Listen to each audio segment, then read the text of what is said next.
नमस्कार माउन्टेन समाचारमा स्वागत छ। म सचिता बुढाथोकी र म खगेन्द्र विष्ट। सुरुमा अहिलेसम्मका मुख्य समाचार।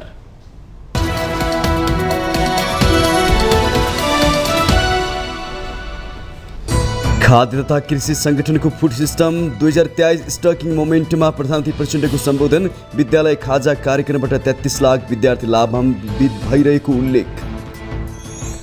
कांग्रेस केन्द्रीय समिति बैठकमा महामन्त्री द्वयले दिए जवाब। संसदीय दलको नेता परिवर्तन गर्ने अभियानबाट पछि नहट्ने महामन्त्री थापाको प्रश्नोक्ति। कोशी प्रदेशमा सरकार गठन प्रक्रियाको मुद्दा पूर्ण इजलासले हेर्ने। न्यायाधीश सुषमालता माथेमा र तिल प्रसाद श्रेष्ठको संयुक्त इजलासबाट पूर्ण इजलासमा पठाउन आदेश। राजनीतिक दलको प्रमुख नेताहरू भ्रष्टाचार विरुद्ध एक। राजनीतिक तहमै हुने भ्रष्टाचारको जरै उखाल्नको लागि जारी अभियानले निरन्तरता पाउनुपर्नेमा जोड। स्वास्थ्य मन्त्री बस्नेत सहितको टोलीद्वारा काठमाडौँ उपत्यका भित्रका अस्पताल तथा फार्मेसीको अनुगमन। ठुला अस्पतालकै औषधि पसलमा भेटी म्याद सकिएका औषधि। बङ्गलादेशमा डेङ्गु संक्रमणले भयावह रूप लिँदै जुलाई महिनाको 23 दिनमा 115 जनाको मृत्यु। महामारी घोषणा गरी उचित कदम चाल्न चिकित्सकहरूको सुझाव। र दक्षिण एसियाली फुटबल महासंघ साफ उमेर समूहको खेल तालिका सार्वजनिक। नेपालले अन्डर 16 को पहिलो खेल बङ्गलादेशसँग र अन्डर 19 को पहिलो खेल पाकिस्तानसँग खेल्ने।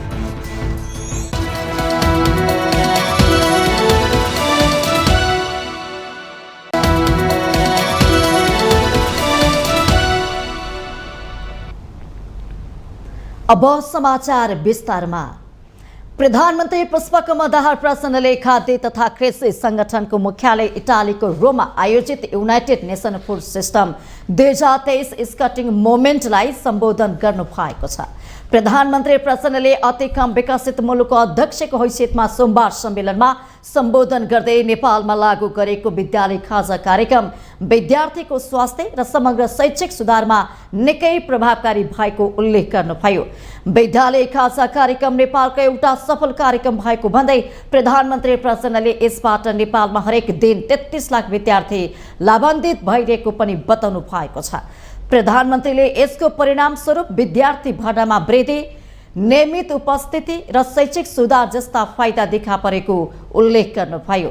उहाँले सन् 2021 को खाद्य सम्मेलनपछि नेपालले स्थानीय स्तरसम्मको खाद्य प्रणालीको बारेमा छलफल चलाइएको र सन् 2022 देखि 30 सम्मको लागि खाद्य प्रणाली रूपान्तरण रणनीतिक योजना बनाएको जानकारी पनि गराउनु भएको छ। प्रधानमन्त्री प्रचण्ड 3 दिने भ्रमणका लागि शनिबार इटाली प्रस्थान गर्नु भएको थियो। यही साउन 8 देखि 10 गतेसम्म आयोजना हुने संयुक्त राष्ट्र संघीय खाद्य प्रणाली शिखर सम्मेलनमा भाग लिन प्रधानमन्त्री प्रचण्ड इटालीको राजधानी रोम पुग्नु भएको छ। सोमबार प्रधानमन्त्री प्रचण्डले राष्ट्रसङ्घका महासचिव एन्टोनियो गुटेरेससँग पनि भेटवार्ता गर्नु भएको छ। साथै इटालीमा रहेका नेपाली समुदायसँग समेत छलफल गर्नु भएको छ। प्रधानमन्त्रीको भ्रमण टोलीमा कृषि तथा पशुपक्षी विकास मन्त्री डाक्टर बेदुराम भुसाल, प्रधानमन्त्रीकी छोरी गंगा दाहाल, राष्ट्रिय योजना आयोगका सदस्य डाक्टर अजय जयकान्त राउत तथा नेपालका सरकारका अन्य वरिष्ठ अधिकारीहरू पनि सहभागी भएका छन्। नेपाली कांग्रेसको जारी केन्द्रीय समिति बैठकमा पार्टी महामन्त्री द्वयहरूले केन्द्रीय सदस्यहरूले उठाएका प्रश्नहरूको जवाब दिएका छन्। पार्टी कार्यालय सानेपामा सोमबार बसेको बैठकमा महामन्त्री गगन थापाले पार्टीका कुनै नेतालाई फौजदारी अभियोग लागि निलम्बन गर्नुपर्ने लिखित प्रस्ताव केन्द्रीय कार्य समिति बैठकमा राख्नु भएको छ। थापाले सुशासन सम्बन्धी 13 पृष्ठ लामो लिखित प्रस्ताव राख्नु भएको हो। महामन्त्री थापाले संसदीय दलको नेता बदल्ने काममा आफू लागिरहने पनि उल्लेख गर्नुभयो। उहाँले संसदीय दलको नेता बदल्ने कुरा अहिलेको आवश्यकता भएकाले आफू अझै संसदीय दलको नेता फेर्न लागि पर्ने बताउनुभयो।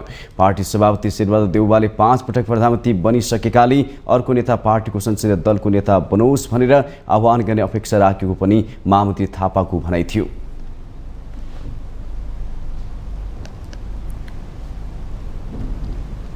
नेपाली कांग्रेस पार्टीले यो नेपाल सरकारले अगाडि बढाएका तमाम कुरामा साथ दिनुपर्छ र हामी यो विषयमा के प्रष्ट हुनुपर्छ भने नेपाल कुनै पनि व्यक्ति कांग्रेस भएको कारणले गर्दा त्यसले अतिरिक्त छुट पाउनुहुन्न।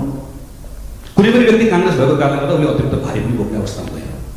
यदि कुनै फौजदारी अभियोग लगाएको अभियोग लाग्छ भने त्यो बेलामा व्यक्ति आफै पार्टीको सर्वोत्तम हित हेरेर आफ्नो कर्ममाथि विश्वास भएको व्यक्तिले आफूलाई नै पार्टीसँग अलग राख्नुपर्छ, जुन बेला त्यसको फैसला हुँदैन। र यदि त्यस्तो अवस्था हुँदैन भने फौजदारी अभियोग लागेको अवस्थामा पार्टीले निलम्बन गर्नुपर्छ। निलम्बन गर्ने कुरा पनि प्रश्न छ। हाम्रो संसदको नियमावलीले भन्छ 3 वर्षभन्दा बढी कसुर सजाय हुने गरिकन यदि फौजदारी अभियोग दर्ता भएको छ भने त्यो बेलामा संसदले निलम्बन गर्छ। हामीले बनाएको प्रहरी हो, हामीले बनाएको अदालत हो, हामीले बनाएको नियम हो, हामी योभन्दा बाहिर जान सक्दैनौँ। त्यसैगरी नेपाली काङ्ग्रेसका महामन्त्री विश्वप्रकाश शर्माले तत्काललाई हाल सत्तामा रहेको वाम लोकतान्त्रिक गठबन्धनलाई बलियो बनाएर जानुको विकल्प नरहेको बताउनुभयो। केही नेताहरूले 2084 सालको चुनाव पनि कुरा गर्ने गरेको भन्दै उहाँले 84 को चिन्ता 83 लागेपछि गरौँला भन्नुभयो।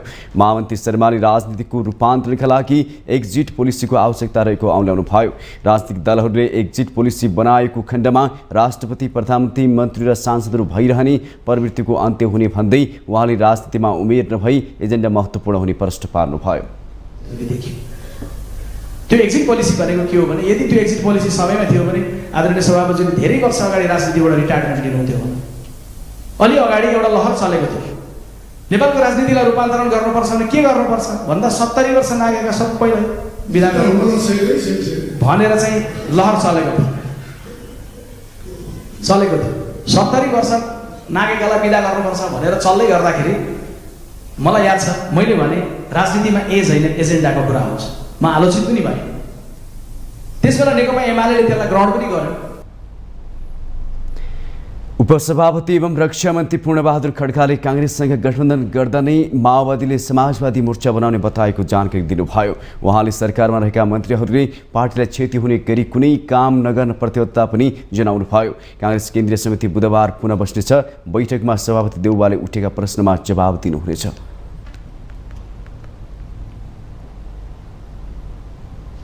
कानून न्याय तथा संसदीय मामिला मन्त्री धनराज गुरुङले के नेपाल ऐन संशोधन सम्बन्धी विधेयकमा पार्टीलाई अप्ठ्यारो पर्ने विषय नराखिने प्रश्न पार्नु भएको छ।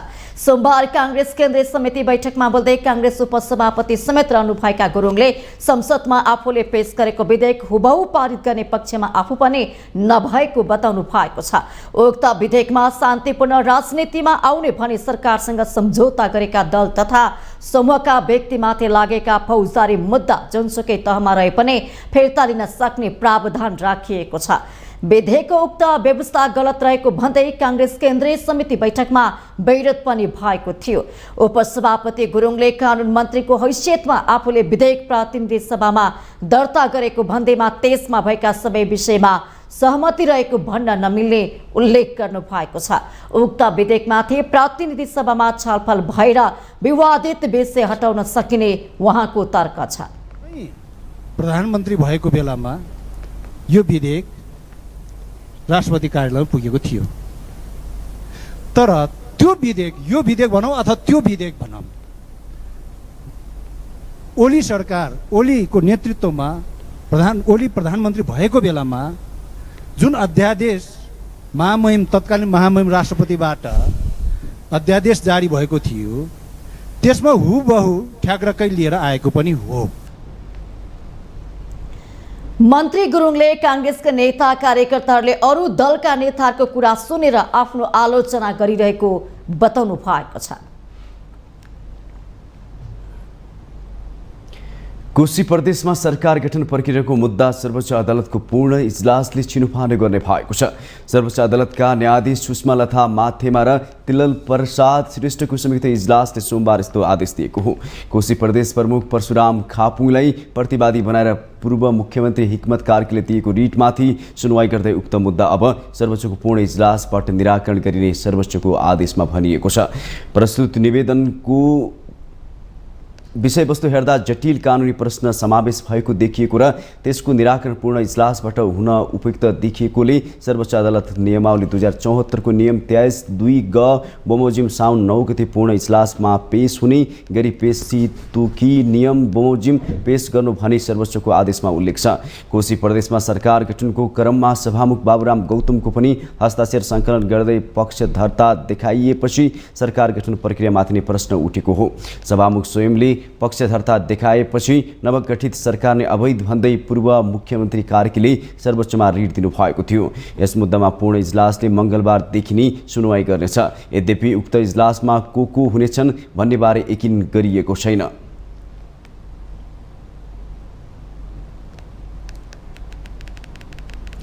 पुष्पकमल दाहाल प्रचण्ड भुत्ते भएको भन्दै बेग्लै पार्टी खोलेर क्रान्तिकारी छवि निर्माण गर्न खोजेका नेत्र विक्रम चन्द विप्लव पछिल्लो समय प्रचण्डसँग निकै लचक भएका छन्। उनीहरूका अभिव्यक्तिले दुवैलाई पार्टी एकताप्रति लालायित गरिरहेको सङ्केत पनि गर्छ। यतिसम्म कि पार्टी एकता हुँदा विप्लवलाई महासचिव दिन समेत प्रचण्ड तयार रहेको चर्चा चल्न थालेको छ। तर माओवादीको आन्तरिक समीकरणभित्र विप्लवलाई पार्टी महासचिव सुम्पिन भने सहज देखिँदैन। एक रिपोर्ट। सरकारको नेतृत्वमा रहेको प्रधानमन्त्री पुष्पकमल दाहाल प्रचण्ड कांग्रेस सहितको सत्ता गठबन्धनमा रहेका दुई दल र सत्ता बाहिर रहेको अर्को एक दलसँग मिलेर सत्ता गठबन्धनभित्र आफूलाई दरिलो बनाउन खोजिरहेका छन्। कतिपयले प्रचण्डको उक्त कदमलाई प्रतिरक्षाको कदम भनेका छन् भने केहीले अरू दलले आन्तरिक सङ्कट भोगेकाले प्रचण्डले प्राण भरिदिएको भनेर पनि चर्चा गरिरहेका छन्। आफै संयोजक रहेको समाजवादी मोर्चामा पूर्व प्रधानमन्त्री डाक्टर बाबुराम भट्टराई भने समेटिएका छैनन्। बरु प्रचण्डको ध्यान बाबुराम भन्दा पनि विप्लवतर्फ छ। उनी विप्लव नेतृत्वको नेकपासँग एकताको गृह कार्यमा जुटेका छन्। त्यसो त विप्लवले पनि प्रचण्डलाई साथ दिँदै आएका छन्। माओवादी केन्द्रसँग एकता भए विप्लवलाई महासचिव बनाइदिने चर्चाले माओवादीभित्र यो बहसले प्राथमिकता पाएको छ। पार्टीका दुई प्रभावशाली नेता जनार्दन शर्मा र वर्षमान पुनको कडा टक्करका बीच प्रचण्डले देव गुरुङलाई महासचिव रोजेका थिए। तत्कालीन अवस्थामा दुई नेताबीचको द्वन्द्व व्यवस्थापन गर्न प्रचण्डको उक्त रणनीति सफल भए पनि अहिले विप्लवलाई महासचिव बनाउँदा माओवादीभित्र विवाद हुन सक्ने सम्भावना छ। पहिले कुरो त वैचारिक राजनीतिक रूपले नै पार्टी एकता हुन्छ हुँदैन, पार्टी कुन कोर्समा जान्छ, कसरी अगाडि बढ्छ भन्ने कुरा नै मूलभूत प्रश्न त त्यो हो, प्रिन्सिपल त त्यो हो, सिद्धान्त त त्यो हो। सिद्धान्तको प्रश्न मेजर विषय हो, लाइनको प्रश्न मेजर विषय हो, राजनीतिक कार्यदिशाको प्रश्न मेजर विषय हो। त्यसलाई फलो गर्ने खालका चाहिँ संरचनाहरू बनाएर फलो गर्ने कुरा त सेकेन्डरी कुरा हो चाहिँ हैन। त्यस कारणले गर्दाखेरि सेकेन्डरी कुराले मेजर कुरालाई प्रभावित पार्छ भनेर भन्न चाहिँ मिल्दैन। महासचिवमा गुरुङलाई स्वीकार्ने तर एक अर्कालाई नस्वीकार्ने जनार्दन र वर्षमानले विप्लवलाई स्वीकार्लान्? प्रश्न पेचिलो छ। त्यस्तो अवस्थामा बरु यी दुवैले एक ठाउँमा आउने सम्भावना छ। यसमा फेरि बहालवाला महासचिव देव गुरुङको व्यवस्थापन पनि अर्को जटिलको विषय बनेको छ। विप्लवलाई महासचिव बनाउने मामलामा प्रचण्ड नै निर्णायक भए पनि जनार्दन र वर्षमानले साथ नदिएसम्म कठिन हुने निश्चित छ। किनकि विगतदेखि नै कट्टर प्रतिस्पर्धाको छवि बनाएका उनीहरूले यसलाई प्रतिष्ठाको विषय बनाउन सक्छन्। आफूभन्दा तल्लो तहमा एक अर्कालाई लडाएर सधैँ निर्णायक बनिरहने प्रचण्डको चरित्र अहिले फेरि एकपटक विप्लवलाई भित्राएर वर्षमान र जनार्दनलाई साइजमा राख्ने उनको योजना भए पनि अहिले त्यति सहज नभएको विश्लेषकहरूको बुझाइ छ। विगतमा पनि नेपालका कम्युनिस्टहरूमा अरू पार्टीहरूमा पनि त्यो खालको देखिएको छ। एउटा फुट्ने जुट्ने अनि फेरि जुट्ने र फेरि पदीय भागभण्डामा रहने र फाइदाको राजनीतिमा नेपालका कम्युनिस्टहरू केन्द्रित भएका छन्। माओवादी केन्द्रभित्र प्रवेश गर्दै चन्दजीले पनि त्यो खालको अवसरको खोजी गर्नुभएको हुनसक्छ। अब त्यो अवस्थाले माओवादीभित्रको जुन खालको विखण्डन प्रक्रिया अझ मनमुटावको प्रक्रिया अझ बढ्दै जाने सम्भावना देख्न सक्छ। कम्युनिस्ट पार्टीमा अध्यक्षपछि महासचिव प्रमुख र कार्यकारी पद हो। पार्टी नेतृत्वको उत्तराधिकारीका रूपमा लिइने महासचिवमा विप्लव बस्दा पक्कै पनि जनार्दन शर्मा र वर्षमानले सहज रूपमा लिने छैनन्। पटक पटक पार्टीभित्र भौतारिएका विप्लवलाई महासचिव दिँदा पार्टीभित्रै प्रचण्डलाई सहज हुने देखिँदैन। यसैलाई लिएर माओवादीमा फुटको बीज रोपिन सक्ने सम्भावना पनि नकार्न सकिँदैन। माउन्टेन टेलिभिजन एचडीका लागि बटुकराज गिरीको रिपोर्ट। माउन्टेन समाचारमा पालो भएको छ ब्रेक।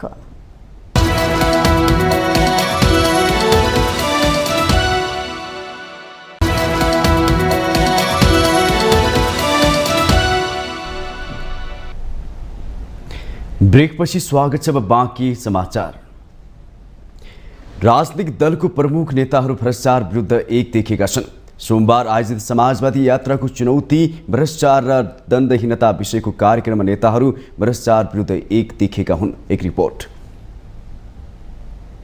पछिल्लो समय मुलुकमा जारी भ्रष्टाचार विरुद्ध सरकारले तदारुकता देखाएसँगै आम नेपालीमा उत्साह देखिएको छ। सरकारले भ्रष्टाचार काण्डका एकपछि अर्को अभियानमा कार्यवाही अघि बढाएपछि आम नेपाली मात्र होइन, नेताहरूले पनि यस विरुद्ध ऐक्यबद्धता जनाएका छन्। उनीहरूले भ्रष्टाचार अन्त्यका लागि सुझाव समेत दिएका छन्। सत्तारूढ जनता समाजवादी पार्टी नेपालका अध्यक्ष उपेन्द्र यादवले निर्वाचन प्रणालीमा सुधार गर्नुपर्ने आवश्यकता औल्याउनु भएको छ। महँगो निर्वाचन प्रणालीले मुलुकमा राजनीतिक भ्रष्टाचारलाई प्रोत्साहन गरेकाले त्यसको सुधार तत्काल गर्नुपर्ने उहाँको भनाइ छ। यो निर्वाचन प्रणाली नेपाल जस्तो अल्प विकसित मुलुकमा विकसित पुँजीवादी देशहरूभन्दा महँगो निर्वाचन प्रणालीले पनि राजनीतिक भ्रष्टाचारलाई प्रोत्साहनै गरेको छ। सुधार्न त्यहाँ जरुरी छ। कार्यक्रममा नेपाल कम्युनिस्ट पार्टी नेकपाका महासचिव नेत्र विक्रमचन्द विप्लवले अहिले माओवादी केन्द्र नेतृत्वको सरकार भएकोमा खुसी रहेको प्रतिक्रिया दिनुभयो।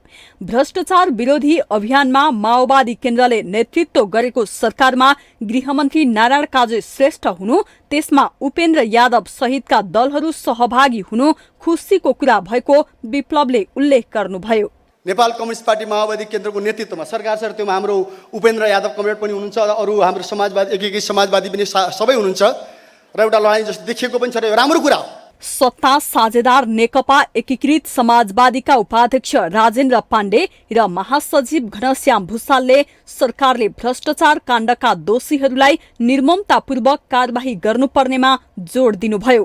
उपाध्यक्ष पाण्डेले नक्कली भुटानी शरणार्थी प्रकरणको अनुसन्धान पूरा हुन नसकेको टिप्पणी पनि गर्नुभयो। भुटानी शरणार्थी काण्ड कति ठुलो काण्ड भएर गयो, तर त्यो काण्ड चाहिँ कहाँसम्म पुग्यो भन्दा जाँदै जाँदै जाँदै गर्दा बीचमा गएर जरा काटिया छ है।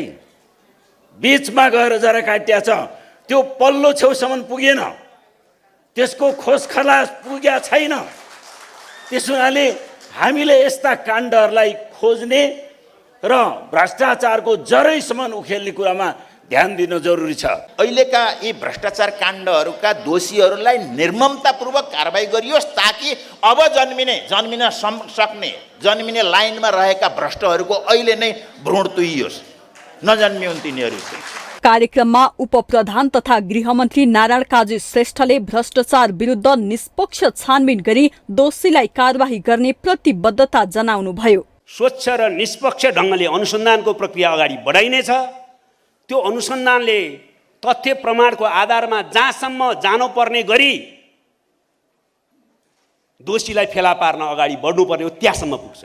मन्त्री श्रेष्ठले राजनीतिक क्षेत्रका नेताहरू दोषी देखिसकेपछि नियन्त्रणमा लिई कार्यवाहीको प्रक्रिया अघि बढाउँदा अन्य नेताहरूले विरोध गर्ने, व्यवसायिक कर्मचारीहरूले पनि आफूलाई कार्यवाही गर्नु हुँदैन भनेर विरोध गर्ने परम्पराको विकास हुँदै आएको औल्याउनुभयो।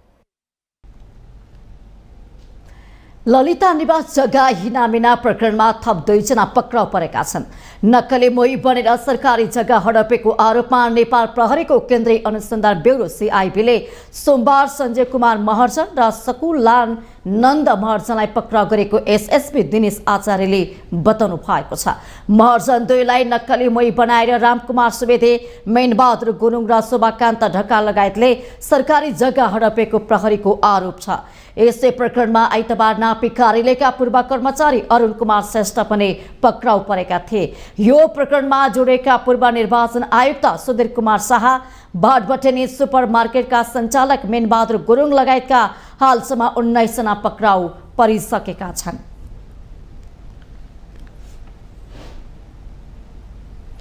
त्रिभुवन अन्तर्राष्ट्रिय विमानस्थलबाट भन्सार जाँच पास गरेर बाहिरको 1 क्विन्टल सुन बरामद प्रकरणमा अनुसन्धानका लागि राजस्व अनुसन्धान विभागले प्रहरीको सहयोग मागेको छ।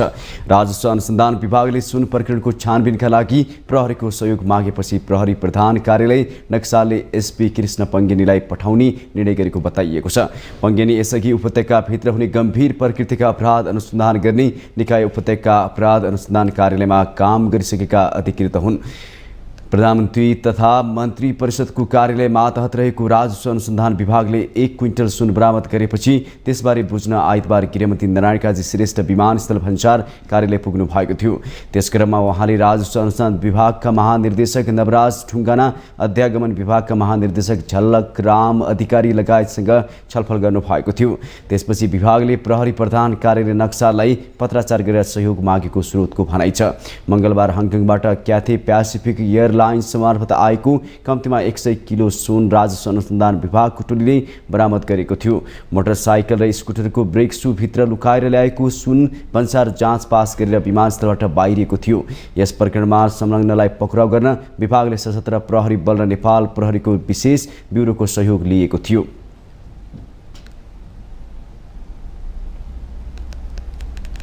देशभरका फार्मेसीहरूमा अस्वाभाविक माध्यमबाट औषधि बिक्री वितरण गरेको गुनासो आएपछि सोमबार स्वास्थ्य तथा जनसङ्ख्या मन्त्रालयले अनुगमन गरेको छ। स्वयं स्वास्थ्य मन्त्रीको उपस्थितिमा स्वास्थ्य सेवा विभाग, औषधि व्यवस्था विभाग र स्वास्थ्य मन्त्रालयको संयुक्त 20 टोलीले अनुगमन गरेको हो।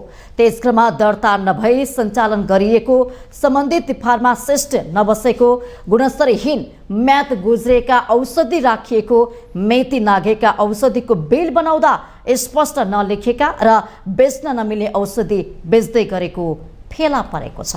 हेरौँ यो रिपोर्ट। ब्याच नम्बर चाहिन्छ कि चाहिँदैन? एक्सपायरी डेट चाहिन्छ कि चाहिँदैन? किन नराखेको?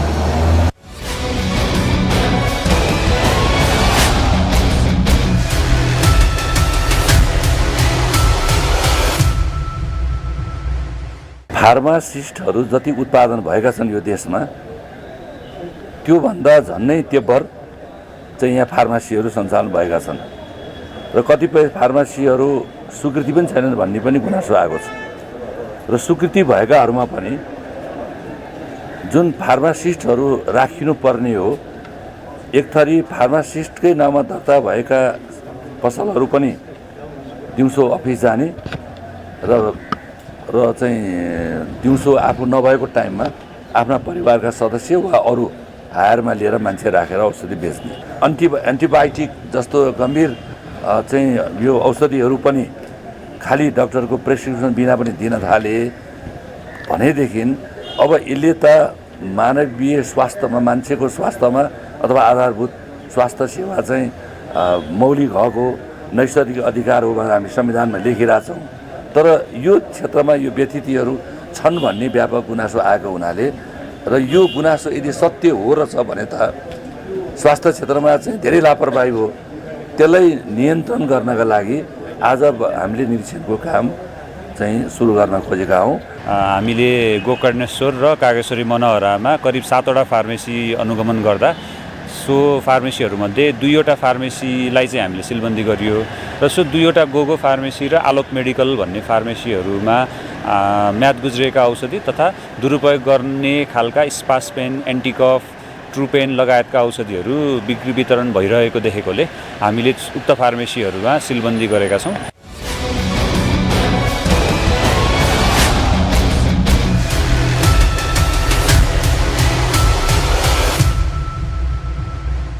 अब आज तपाईँको फार्मेसी सिल नै गर्नु पर्यो, तपाईँलाई के यो डेट एक्सपायर भएको सामानहरू बेचिरहनु भएको रहेछ, अब बेच्नु भयो कि के भयो तपाईँको फार्मेसीमा देखियो, खास के भयो जानकारी नभएको?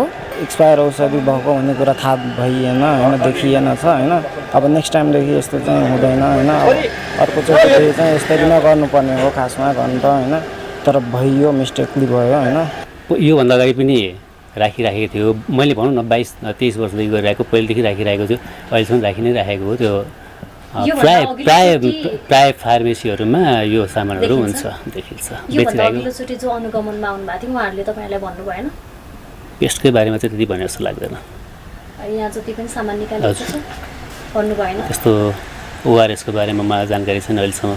अबदेखि अबदेखि हुँदैन, जुन कुरा हुँदैन भनेपछि चाहिँ अबदेखि हुँदैन। समग्र जनताको स्वास्थ्यमा चाहिँ प्रतिकूल असर पार्ने गरी फार्मेसीहरूले औषधिहरू चाहिँ नियम विपरीत चाहिँ बिक्री वितरण गरेको हुनाले यसलाई चाहिँ नियमन गर्न स्वास्थ्य मन्त्रालय जिम्मेवार निकाय भएको हुनाले यसलाई अनुगमन गरिएको हो। यसको प्रमुख उद्देश्य भनेको जनताहरूले चाहिँ औषधिहरू जुन पाउँछ त्यो चाहिँ सही गुणस्तरीय पाउन् भन्ने चाहिँ प्रमुख उद्देश्य रहेको थियो। दर्शकबिन, हामीले काठमाडौँको कागेश्वरी मनोहरा 8मा रहेका फार्मेसीहरूको स्वास्थ्य मन्त्रालयले गरेको अनुगमनमा आएका थियौँ, जहाँ दर्ता नभइकन सञ्चालन गरेको मात्रै नभएर औषधिहरूको गुणस्तर सँगसँगै म्याद सकिएका औषधिहरू समेत बिक्री वितरण गरिएको फेला पारिएको छ। माउन्टेन टेलिभिजन एचडीका लागि क्यामेरामा विक्रम साकेका साथमा बिन्दु अधिकारी, काठमाडौँ।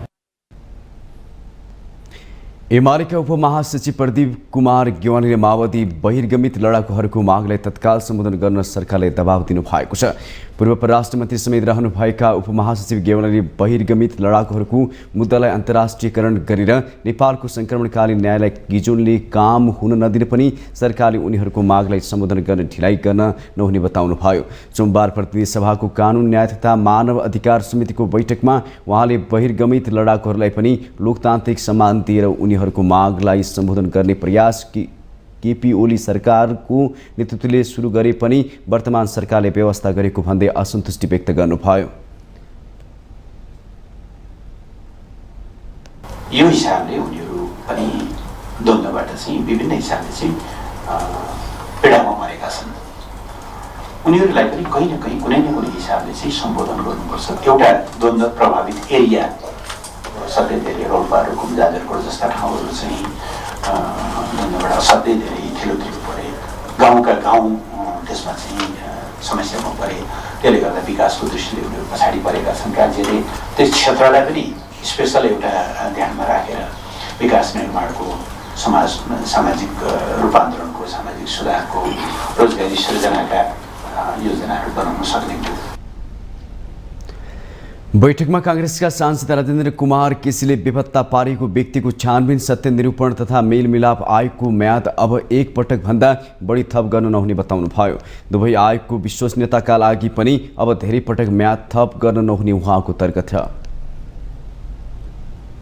आजको 20 वर्ष 25 वर्ष पहिलाको मूल्याङ्कन गर्ने हो कि अहिलेको अवस्थाको मूल्याङ्कन गर्ने भन्ने सन्दर्भमा त्यहाँ क्लियर नभएको कारण क्षतिको यकिन वर्तमान अवस्थाको आधारमा मूल्याङ्कन गर्नुपर्ने छ। हामीले क्षतिको चाहिँ कम्पेन्सेसन मिलाइदिनु चाहिँ अहिलेकै जहिले हामीले गर्छौँ त्यसैको आधारमा गर्ने, ताकि पहिलेको होइन भन्ने सन्दर्भमा अलिकति प्रश्न यो हुनको लागि हुन्छ। यद्यपि क्षतिको सम्बन्धमा चाहिँ बोलिएको छ, तर प्रश्न चाहिँ यो बोलियोस् भन्ने आशयका साथ मैले यो संशोधन राखेको छु। यसैगरी नेपाल मजदुर किसान पार्टीका सांसद प्रेम सुवालले सङ्क्रमणकालीन न्यायसँग सम्बन्धित दुवै आयोगको म्याद अब नथपिने कानुनी व्यवस्था गरेर अघि बढ्नुपर्नेमा जोड दिनुभयो। 8-10 चोटि यस्तै थप्दै आइरहेका छौँ हामी, अब कति थप्ने? त्यसकारण अब उपरान्त थपिने छैन।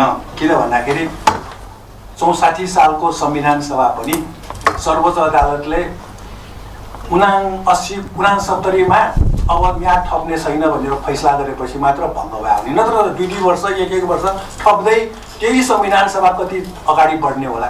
त्यसैले अब यो आयोग आयोगको केही पनि म्याद थपिँदैन, सकियो भनेर जानुपर्छ। बेपत्ता पारेका व्यक्तिको छानबिन, सत्य निरूपण तथा मेलमिलाप आयोग ऐन 2071लाई संशोधन गर्न बनेको विधेयकमा दुवै आयोगको म्याद अब 2 वर्ष थप गर्ने प्रस्ताव गरिएको छ। माउन्टेन समाचारमा पालो भएको ब्रेकको।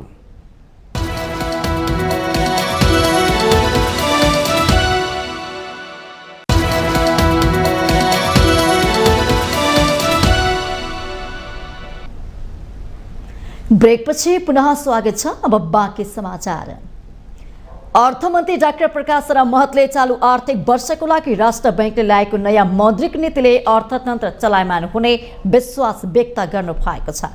सोमबार बुटोलमा नेपाल प्रेस युनियन रूपन्देहीले गरेको पत्रकार सम्मेलनमा मन्त्री महतले नयाँ मौद्रिक नीतिले लगानीको वातावरण सहज बनाउने र अर्थतन्त्र चलायमान हुने विश्वास व्यक्त गर्नु भएको छ। मौद्रिक नीतिमा आफूले बन्दै आएको ब्याज दरमा खोकुलो पार्नलाई सम्बोधन गरिएको भन्दै उहाँले अब निजी क्षेत्रमा लगानी सहज हुने, ब्याजदर घट्दै जाने पनि बताउनु भएको छ। उहाँले नीति र मौद्रिक नीतिको एउटै लक्ष्य हासिल गर्नको लागि आर्थिक वृद्धि सुनिश्चित गर्ने, मूल्यलाई एउटा तहमा राख्ने भएको पनि बताउनु भएको छ। उहाँले अहिले समग्रमा हेर्दा मूल्य वृद्धि कम भएको दाबी समेत गर्नु भएको छ। सरकार विसङ्गतिलाई चिर्दै समस्याको समाधान खोजेर अघि बढिरहने उहाँको भनाइ छ। मौद्रिक नीति घोषणा गर्दाखेरि यो ब्याज दरमा खुकुलोपन ल्याउनुपर्छ भनेर भन्दै आएको थिएँ। केही खुकुलोपनको प्रस्ताव हिजो आएको छ र अरू पनि केही पहलहरू भएका छन्। त्यसले मलाई लाग्दछ यो निजी क्षेत्रमा जाने लगानी पनि अब सहज हुन्छ, ब्याज दर चाहिँ कम भएर जान्छ र त्यसले चाहिँ फेरि लगानीको वातावरण त्यता मार्फतबाट पनि सहज हुन्छ। त्यसकारण हामी जुन चाहिँ यो जुन प्रकरण छ त्यसलाई त्यसको जरैसम्म पुगेर अनुसन्धान प्रक्रियाहरू पनि अगाडि बढेका छ। कतिपय अवस्थामा यस्ताहरू चाहिँ घटनाहरू चाहिँ घट्छन्, तर त्यसमा राज्य यो सुशासन सुनिश्चित गर्न यस्ता किसिमका चाहिँ दुरुपयोग, अनियमितता र गैर कानुन क्रियाकलापलाई अन्त्य गर्न पुरै कटिबद्ध छ र त्यही रूपमा हामी चाहिँ काम गरिरहेका छौँ। अर्थमन्त्री महतले 100 किलो सुन बजेटमा सूचना दिनेलाई पुरस्कारको व्यवस्थाको कारण पक्राउ परेको पनि दाबी गर्नुभयो। मन्त्री महतले जुन सुन प्रकरणमा अनुसन्धान भइरहेको र गैर कानुनी काम गर्ने जो कोहीलाई पनि कारबाही हुने पर्ने स्पष्ट पार्नु भएको छ। भन्सारमा हुने अनियमिततालाई निस्तेज पार्नुपर्नेमा अर्थमन्त्रीले जोड दिनु भएको छ। पार्टी केन्द्रीय समितिको बैठक प्रत्यक्ष प्रसारण भएकोले भ्रम छन सक्ने सम्भावना नरहेको मन्त्री महतको दाबी छ। पछिल्लो 5 वर्ष नेपालको सार्वजनिक ऋण दोब्बर भन्दा धेरैले बढेको छ। अर्थ मन्त्रालय अन्तर्गतको सार्वजनिक ऋण व्यवस्थापन कार्यालय PDMO का अनुसार आर्थिक वर्ष 2079-80 सम्म नेपालको सार्वजनिक ऋण 22 खर्ब 21 अर्ब 67 करोड रुपैयाँ पुगेको छ। एक रिपोर्ट। सम्म आन्तरिक ऋण 11 खर्ब 28 अर्ब 32 करोड रुपैयाँ र बाहेक ऋण 10 खर्ब 93 अर्ब 34 करोड पुगेको छ। आर्थिक वर्ष 2075-76 मा सार्वजनिक ऋण 10 खर्ब 48 अर्ब रुपैयाँ मात्र थियो। यस अवधिमा भूकम्प पछिको पुनर्निर्माणमा लिएको ऋण तिर्न बाँकी नै हुँदा फेरि कोभिड-19 महामारीमा लिएको ऋणले सार्वजनिक ऋण उच्च दरले बढेको सार्वजनिक ऋण व्यवस्थापन कार्यालयको भनाइ छ। सरकारले लिएको दोब्बर ऋणको प्रभावकारितामा भने अहिले पनि प्रश्न उठ्ने गर्छ। ऋणको उपयोगितालाई सरकारले गरेको खर्चसँग तुलना गरी विश्लेषण गर्नुपर्ने विज्ञहरू बताउँछन्। आर्थिक वर्ष 2078-79 को अन्तिमसम्म नेपालको सार्वजनिक ऋण 20 खर्ब 13 अर्ब 29 करोड रुपैयाँ रहेको थियो। आर्थिक वर्ष 2079-80 मा मात्र 2 खर्ब 8 अर्ब 38 करोड रुपैयाँ सार्वजनिक ऋण थपिएको छ। यो रकम नेपाल सरकारले यस वर्ष भुक्तानी गरेको ऋण घटाएर थपिएको खुद सार्वजनिक ऋण हो। एक वर्षको अवधिमा सरकारले 3 खर्ब 58 अर्ब 11 करोड रुपैयाँ सार्वजनिक ऋण लिएको छ, जसमध्ये 2 खर्ब 55 अर्ब 79 करोड रुपैयाँ आन्तरिक ऋण हो। 1 खर्ब 2 अर्ब 12 करोड रुपैयाँ बाहेक लिएको छ। एक वर्षमा सरकारले 1 खर्ब 49 अर्ब 73 करोड रुपैयाँ भने सावा भुक्तानी गरेको छ। यस अवधिमा 1 खर्ब 15 अर्ब 11 करोड रुपैयाँ आन्तरिक ऋणको र 34 अर्ब 61 करोड रुपैयाँ बराबर बाहेक ऋणको सावा भुक्तानी भएको छ। एक वर्षको अवधिमा सरकारले ब्याज र कमिसन भुक्तानीमा मात्र 73 अर्ब रुपैयाँ खर्च गरेको छ। सार्वजनिक ऋण व्यवस्थापन कार्यालयका अनुसार आन्तरिक ऋणको ब्याज भुक्तानीमा 64 अर्ब 49 करोड रुपैयाँ खर्च भएको छ। आन्तरिक ऋणको कमिसनमा 11 करोड खर्च भएको छ। बाहेक ऋणको ब्याज भुक्तानीमा भने 8 अर्ब 39 करोड रुपियाँ खर्च भएको कार्यालयले जनाएको छ। सरकारले यस वर्ष मङ्सिरबाटै आन्तरिक ऋण उठाउन थालेको थियो। बाहेक ऋण भने सामान्यतया सुद भर्नामा आधारित हुन्छ। सार्वजनिक ऋणको पछिल्लो तथ्याङ्क अनुसार अब प्रति व्यक्ति ऋणको भार 76,176 रुपियाँ पुगेको छ। नेपालको 22 खर्ब 21 अर्ब रुपियाँ सार्वजनिक ऋणलाई 2078 सालको नेपालको जनसङ्ख्या 2,91,64,578 जनाले भाग गर्दा सो ऋण भार देखिएको हो। सरकारले चालु आर्थिक वर्ष 2080-81मा थप 4.5 खर्ब रुपियाँ ऋण लिने लक्ष्य राखेको छ। यस आर्थिक वर्षमा आन्तरिक ऋण 2 खर्ब 40 अर्ब र बाहेक ऋण 2 खर्ब 12 अर्ब 75 करोड रुपियाँ लिने लक्ष्य सरकारले बजेट मार्फत लिएको छ। यस वर्ष सरकारले विकास सहायतालाई राष्ट्रिय हित, आवश्यकता र प्राथमिकताको आधारमा उच्च प्रतिफल प्राप्त हुने क्षेत्रमा परिचालन गर्ने भनेको छ। माउन्टेन टेलिभिजन एसडीका लागि विद्या तामाङको रिपोर्ट।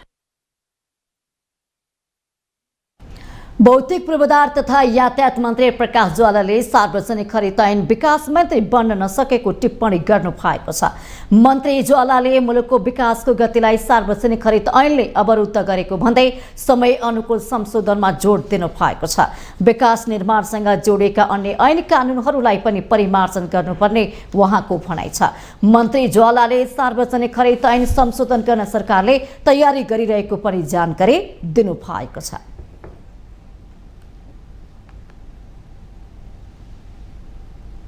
कानुनलाई के अरे पुनर्व्यवस्थित गर्नुको अर्को विकल्प छैन, किनभने धेरै पहिले बनाएको एउटा अवस्थामा हैन, यो प्रविधिको यति ठुलो विकास नभएको अवस्थामा कुनै बेलामा गोरखापत्र मात्रै छापिन्थ्यो, गोरखापत्रमा सूचना छापिन्थ्यो, त्यो चाहिँ गोरखापत्र जिल्ला जिल्ला जान महिनौ लाग्थ्यो।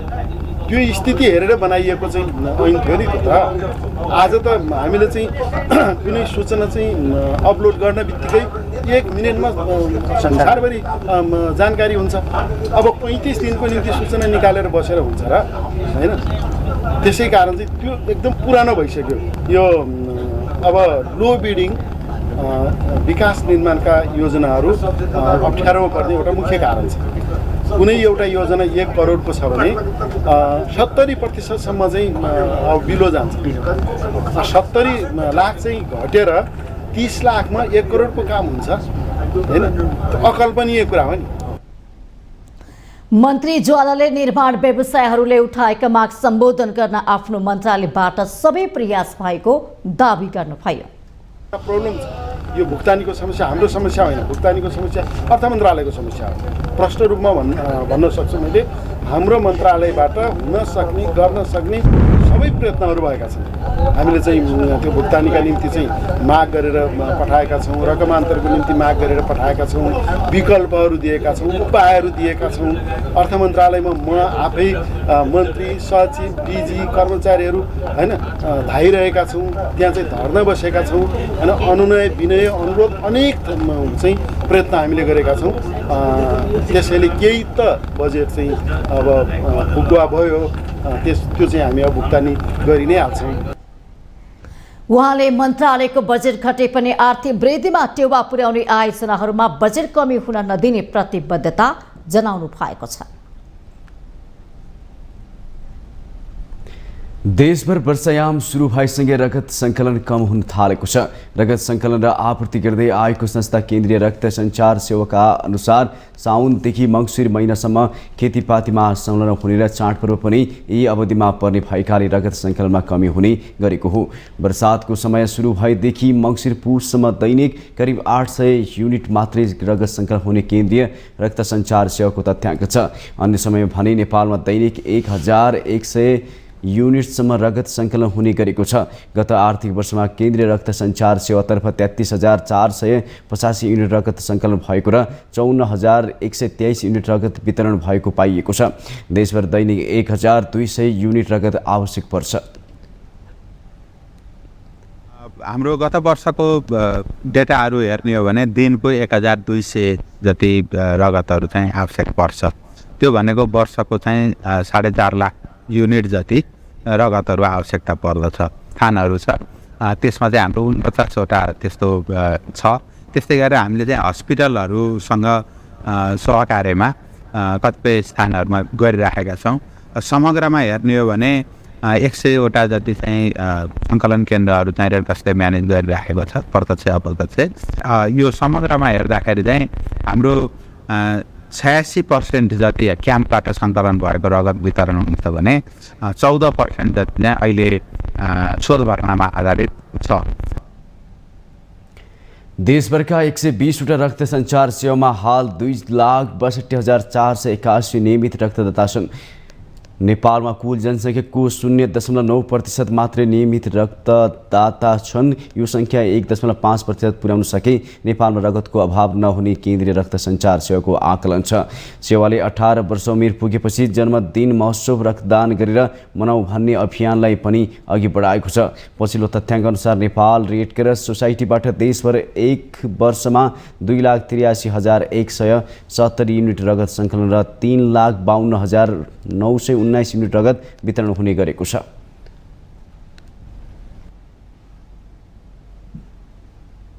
नेपालका स्वतन्त्र रेडियो सम्बद्ध छाता संगठन रेडियो ब्रोडकास्टर फोरम RBF-ले सरकारी स्तरबाट नै सङ्गीत रोयल्टी सङ्कलन कार्यको लागि व्यवस्थित प्रणालीको विकास गर्नुपर्ने माग गरेको छ।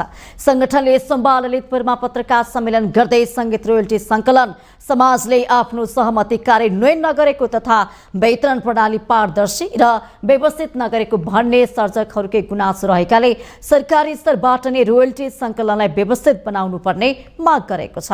अकुराबका महासचिव किशोरजङ थापाले सङ्गीतका सुरेश अधिकारीले FM रेडियोका सञ्चालकहरू, रेडियो आबद्ध छाता सङ्गठन र नेतृत्वलाई तल्लो स्तरको गाली गलौज तथा FM रेडियोलाई लक्षित गर्दै प्रसारण गृहमा आक्रमण गर्ने सम्मको अभिव्यक्ति दिएकाले उहाँका सर्जनाहरू प्रसारण नगर्ने निर्णयमा पुग्न बाध्य भएको दावी गर्नुभयो। विगतमा भएका सहमति र सम्झौता अनुसार सङ्गीत रोयल्टी सङ्कलन समाज नामक संस्थाले आफ्नो सहमति कार्यान्वयन नगरेको महासचिव थापाले बताउनु भएको छ।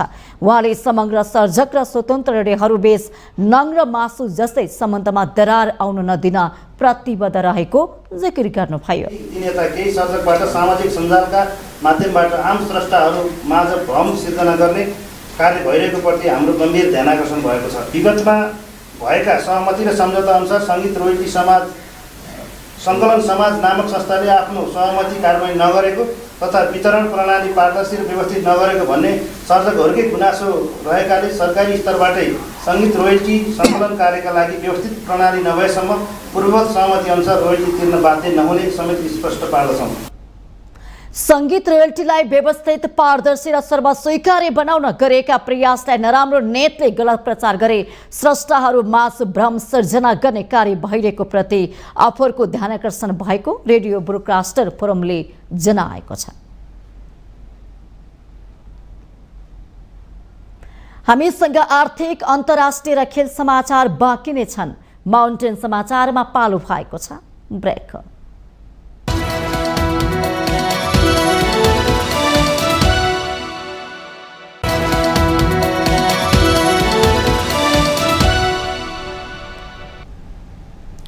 ब्रेकपछि स्वागत छ पालो आर्थिक समाचारको। आर्थिक समाचारको साथमा जगदम्बा सुपर साइन तथा ग्याल्बा प्लस जीवनभरको भरोसा। रिद्धि सिद्धि सिमेन्ट रोबोटिक ल्याबमा बनेको स्मार्ट सिमेन्ट।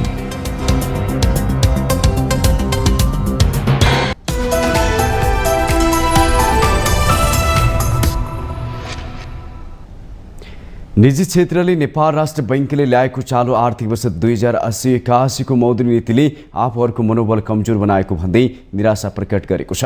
मौद्रिक नीतिले निजी क्षेत्रको मागलाई सम्बोधन नगरेको उनीहरूको गुनासो छ। एक रिपोर्ट। निजी क्षेत्रको 3वटा छाता संगठन नेपाल उद्योग वाणिज्य महासंघ, नेपाल चेम्बर अफ कमर्स र नेपाल उद्योग परिसंघले मौद्रिक नीतिले अर्थतन्त्रका विद्यमान समस्याहरू समाधान गर्न नसक्ने टिप्पणी गरेका छन्। उच्च ब्याज दर, न्यून माग, नगद प्रवाहमा भएको समस्या, न्यून उत्पादन एवं रोजगारी कटौती, निजी क्षेत्रको घट्दो मनोबल तथा नयाँ लगानीका योजना स्थगन लगायतका विद्यमान अर्थतन्त्रका चुनौतीहरूको सामना गर्ने गरी मौद्रिक नीति आउने अपेक्षा आफूहरूले राखे पनि सो अनुसार नीति नआएको उनीहरूको भनाइ छ।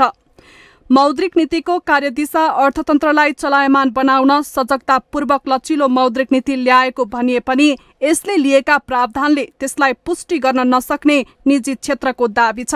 गत आर्थिक वर्षको मौद्रिक नीतिले निजी क्षेत्रमा जाने ऋण लक्ष्य 12.6% राखेकोमा चालु आर्थिक वर्षका लागि यस्तो लक्ष्य 1.5% झारिएको भन्दै निजी क्षेत्रमा विस्तार हुने कर्जा संकुचनले गर्दा बजेट मार्फत सरकारले लिएको 6% को आर्थिक वृद्धिको लक्ष्य हासिल गर्न कठिन हुने उनीहरूको भनाइ छ।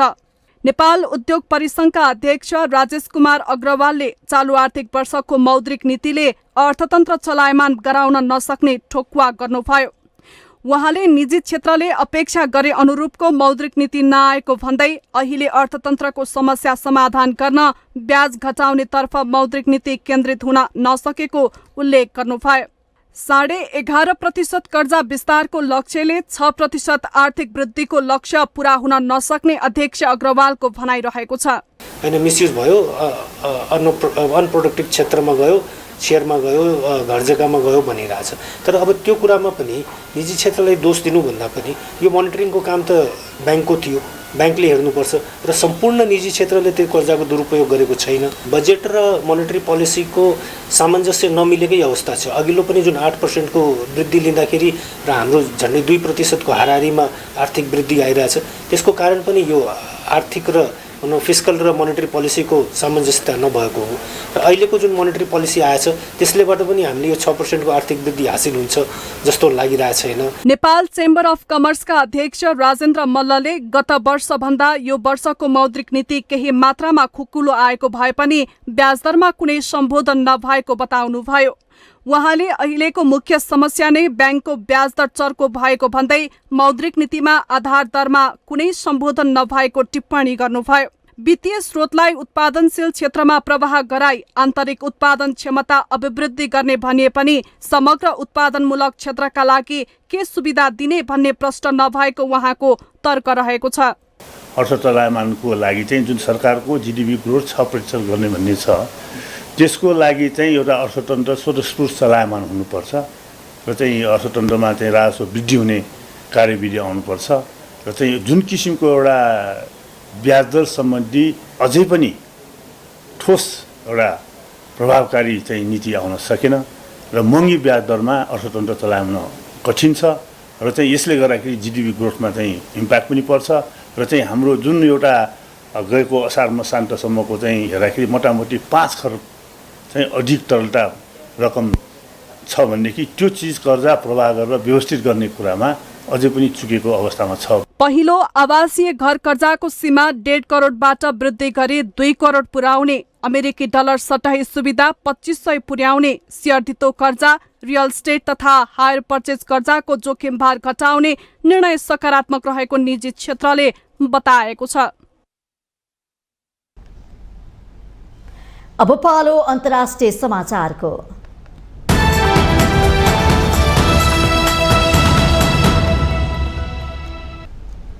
बंगलादेशमा डेंगू संक्रमणले महामारीको रूप लिँदा मृत्यु हुनेको संख्या 176 पुगिसकेको छ।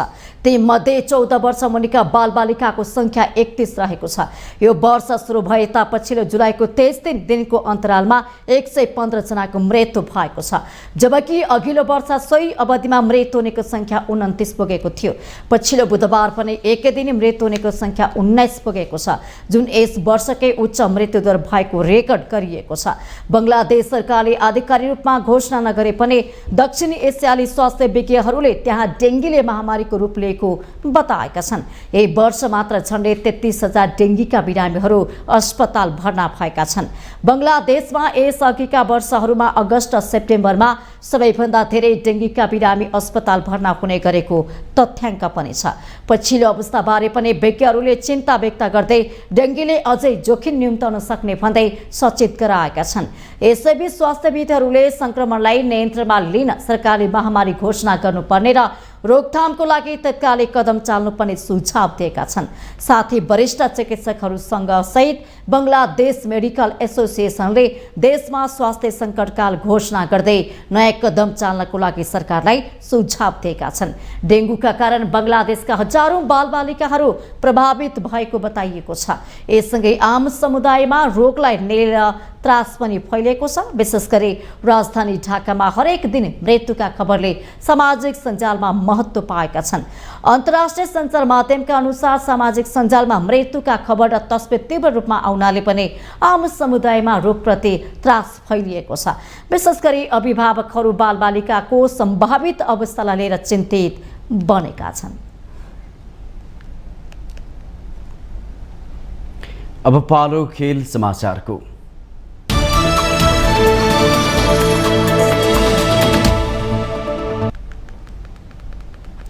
उमेर समूहको दक्षिण एसियाली फुटबल साफ अन्डर 16 र अन्डर 19 को खेल तालिका सार्वजनिक भएको छ।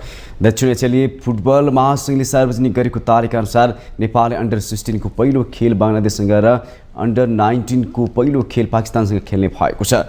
तालिका अनुसार अन्डर 16 को समूह ए मा नेपाल, भारत र बङ्गलादेश छन्। यस्तै अन्डर 19 मा नेपाल, मालदिप्स र पाकिस्तान एउटै समूहमा परेका छन्। अन्डर 16 प्रतियोगिता भुटानको थिम्पूमा सेप्टेम्बर 1 देखि 10 सम्म हुँदैछ भने अन्डर 19 प्रतियोगिता नेपालको काठमाडौँमा सेप्टेम्बर 21 देखि 30 सम्म हुँदैछ। अन्डर 16 मा सेप्टेम्बर 2 मा बङ्गलादेशसँग खेल्ने नेपालले सेप्टेम्बर 5 मा भारतसँग खेल्नेछ। यस्तै अन्डर 19 मा सेप्टेम्बर 21 मा पाकिस्तानसँग खेल्ने नेपालले सेप्टेम्बर 25 मा मालदिप्ससँग खेल्नेछ। साफले उमेर समूहका खेलाडीलाई एक्सपोजर दिने उद्देश्यले उमेर समूहका प्रतियोगिता हरेक वर्ष सञ्चालन गर्दै आएको छ। नेपालले यस वर्ष साफको उमेर समूहको अन्डर 19 प्रतियोगिताको आयोजना गर्दैछ।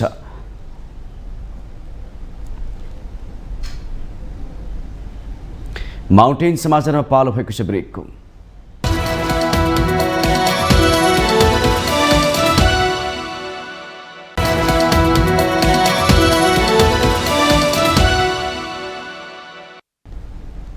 ब्रेकपछि स्वागत छ। यो सँगै हामी माउन्टेन समाचारको अन्त्यमा आइपुगेका छौँ। जाँदा जाँदै मुख्य समाचार पुनः एकपटक।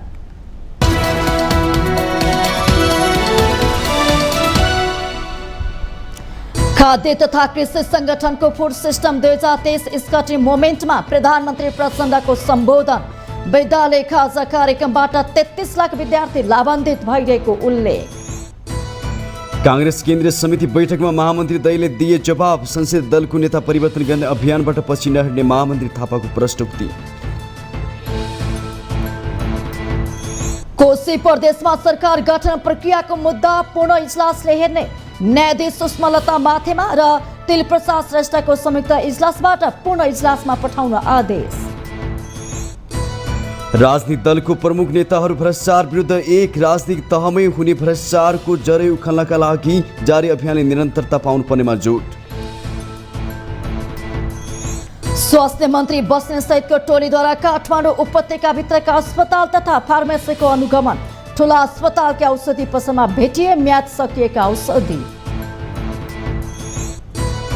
बङ्गलादेशमा डेङ्गु संक्रमणले भयावह रूप लिँदै जुलाई महिनाको 23 दिनमा 115 जनाको मृत्यु। महामारी घोषणा गरेर उचित कदम चाल्न चिकित्सकहरूको सुझाव। र दक्षिण एसियाली फुटबल महासङ्घ साफ उमेर समूहको खेल तालिका सार्वजनिक। नेपालले U16 को पहिलो खेल बङ्गलादेशसँग, U19 को पहिलो खेल पाकिस्तानसँग खेल्ने।